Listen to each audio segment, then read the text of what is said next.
All right, we're going to try this out. For the whiteboard session this week, I wanted to do a practical example to show people what this actually looks like in practice. So what you're looking at right here is the weekly CNS fluctuation for a 25-year-old male. This is a generalized template that I use to help figure out, as I've talked about in the past, the dominance of sympathetic and parasympathetic states. And depending on where those are, gives you an idea of the body's ability to recover and execute. There was a coach that came in to talk to me, a coach from Unrivaled, who at the time, this was approximately 5 weeks ago, was getting ready for a powerlifting competition. They said in their own words that their legs felt dead, that they were having a lot of trouble moving weight that they were expecting to be able to move, and that they were very concerned that they wouldn't be able to perform at the meet, considering that they had been feeling this way and getting progressively worse over the course of about 3 weeks. So I got some info from them. What you're looking at here are the training sessions that they had for 1 week, and then I took about 4 weeks worth of training. It was the 3 weeks prior and then the week that they were currently on.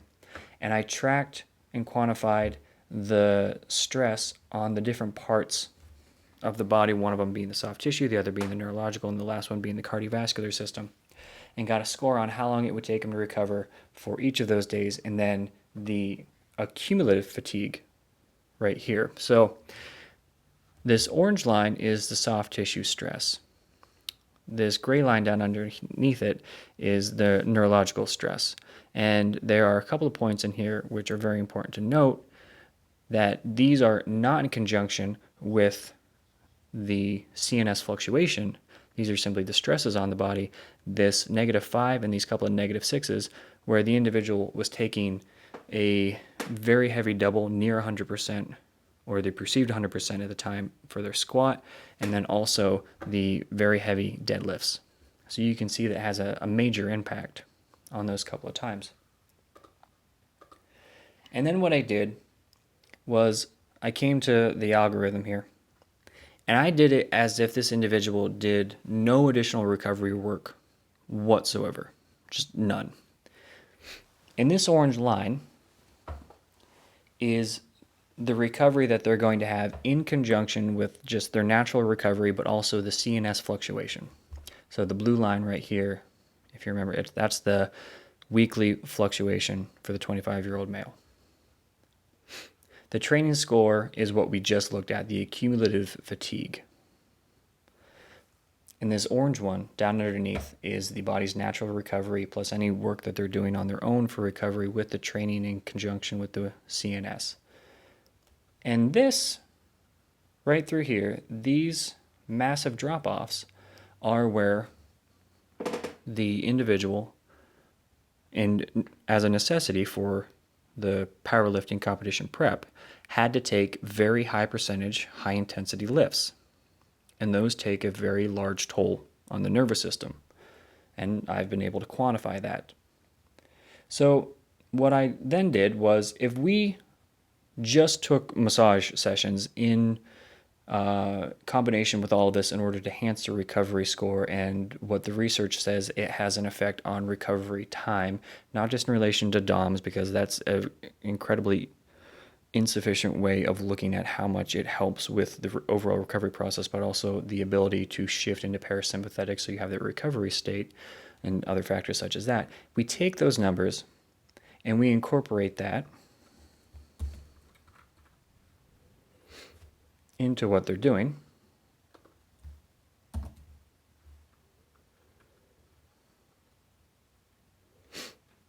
You can see, yeah, it has a bit of an effect, but not quite as much as we really need.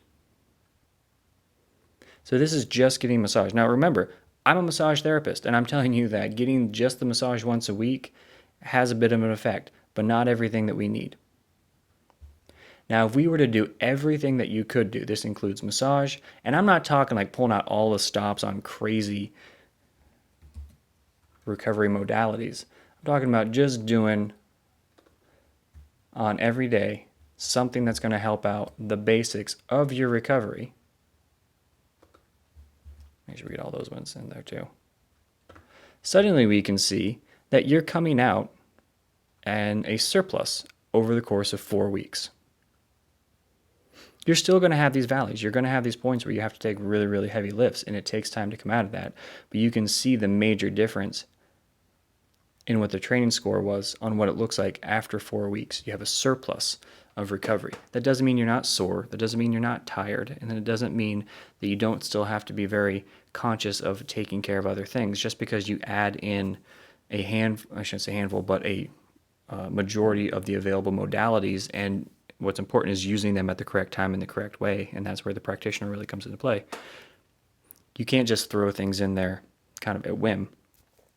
But if you do a lot of what is available in the right way at the right time, you have a massive effect on your overall recovery for the nervous system and for the soft tissue for the lifter. What's even more important is that based on this, you can go through here and say, hey, right about here at week 15, 14, 15, 16, this is what you're going to feel like, and this is why.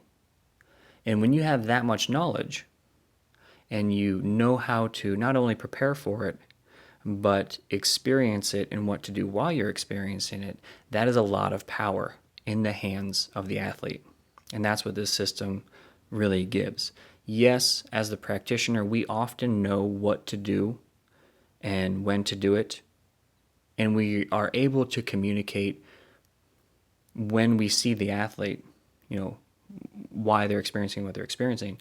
But you put this in front of them, and at any point in time, they can go through and see, oh, this is how long it's going to take me to recover. This is what I'm going to feel like. This is what I can be doing in the meantime. And suddenly they not only have a clear understanding of how long it's going to be until they recover, but a clear understanding of what they're going to be experiencing day to day as they recover.